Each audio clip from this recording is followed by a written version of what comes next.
कि इनके खिलाफ, लड़कों के खिलाफ कड़ी से कड़ी कार्रवाई की जाए, क्योंकि ये गलत है। आज इनके घर है, कल हमारे भी घर हो सकता है, पड़ोस में भी हो सकता है, तो ये गलत है जी। और हम तो पुलिस के पास रोज जाते नहीं हैं कि कर रहे हैं या अथवा बता रहे हैं।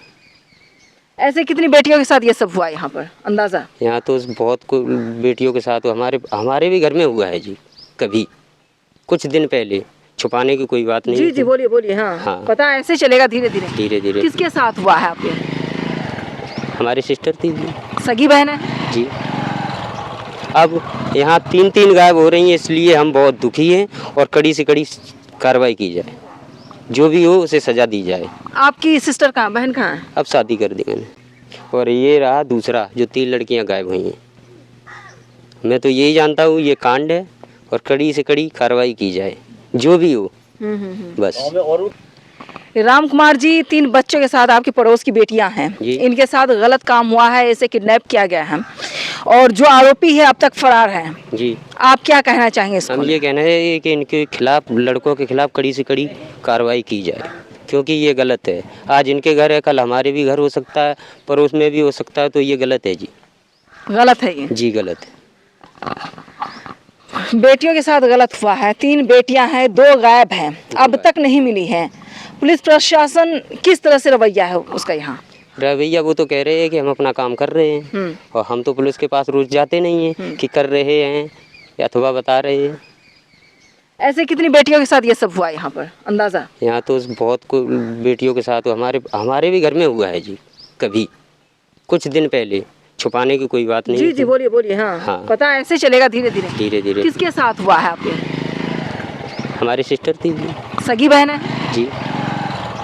अब यहाँ तीन गायब हो रही हैं, इसलिए हम बहुत दुखी हैं और कड़ी से कड़ी कार्रवाई की जाए, जो भी हो उसे सजा दी जाए। आपकी सिस्टर कहाँ, बहन कहाँ है? अब शादी कर दी मैंने। आपकी शादी कर दी? जी। कब हादसा कब हुआ ये सब? सर हो गए तो 6-7 साल पहले। यानी काफी टाइम से ये सब कुछ चल रहा है यहाँ? चल रहा है। 3 कांड हो चुके हैं आपके यहाँ? नहीं, मेरे साथ एक ही कांड हुआ। एक ही कांड हुआ। और ये रहा दूसरा, जो 3 लड़कियां गायब हुई हैं। मैं तो यही जानता हूँ ये कांड है और कड़ी से कड़ी कार्रवाई की जाए, जो भी हो। इस वक्त मैं उत्तर प्रदेश के मैनपुरी में मौजूद हूँ और इस ज़िले में जो कांड हुआ वो बहुत ही शर्मनाक है। नाबालिग बच्ची के साथ रेप हुआ है और ये रेप करने वाला भारत है और इस गिरोह में कई लड़के शामिल हैं जिसका नाम बच्ची पीड़िता ने उजागर किया है और इनके परिवार और बच्ची का मानना है और उनके पिता का कहना है कि सख्त कार्रवाई होनी चाहिए और पॉक्सो एक्ट के तहत उसे जेल भेजना चाहिए। मैं उत्तर प्रदेश में हूँ, जिस उत्तर प्रदेश को लेकर देश के गृह मंत्री, मैं फिर से कहूँगी, देश के गृह मंत्री ये कहते हैं कि बेटियाँ सोने से लद कर भी, जेवरात से लद करके रात के 12 बजे स्कूटी से बाहर निकलती हैं तो बेटियां सुरक्षित होती हैं। लेकिन मैं आंखों के सामने सब कुछ देख रही हूं। हर घर में एक बेटी के साथ इज्जत लूटी जा रही है, एक बेटी शिकार हो रही है। किसी की बहन है, किसी की बेटी है, किसी की कोई और है, परिवार है, रिश्तेदार में है। लेकिन शर्म की बात यह है, आरटीआई रिपोर्ट के द्वारा यह खुलासा होता है कि यहाँ पर मैनपुरी हो, गाजियाबाद हो, 5 ऐसे जिले हैं जो टॉप पर हैं जहाँ पर बेटियों को यानी एक दिन में 7 लड़कियां गायब होती हैं, किडनैप किया जाता है, सेल किया जाता है, उसके साथ रेप होता है और जो बच्चा बच गई तो बच गई, नहीं तो उसके साथ किसी और जगह ट्रांसफर कर दिया जाता है, अलग अलग लोकेशन पर उसे रखा जाता है। लेकिन योगी सरकार से भी विनती है, एक पत्रकार होने के नाते, एक बेटी होने के नाते, एक बेटियों के लिए मैं आवाज बुलंद कर रही हूँ और मुख्यमंत्री से आग्रह या अपील है मेरी कि कम से कम अपनी बेटियों को बचाने की कोशिश करें। जिस बेटी सम्मान की बात बीजेपी करती है उस बेटियों को बचाना बहुत ही मुश्किल हो चला है, क्योंकि आरटीआई रिपोर्ट साफ कहती है कि एक दिन में कम से कम 7 बच्चों को गायब किया जा रहा है। 75 जिले उत्तर प्रदेश में, लेकिन 75 में से 60 से 65 जिले ऐसे हैं जहां से बेटियां रोजाना गायब होती है। जरा गांव एक बार दिखाएं जहां पर मैं मौजूद हूं, ये गांव देखें।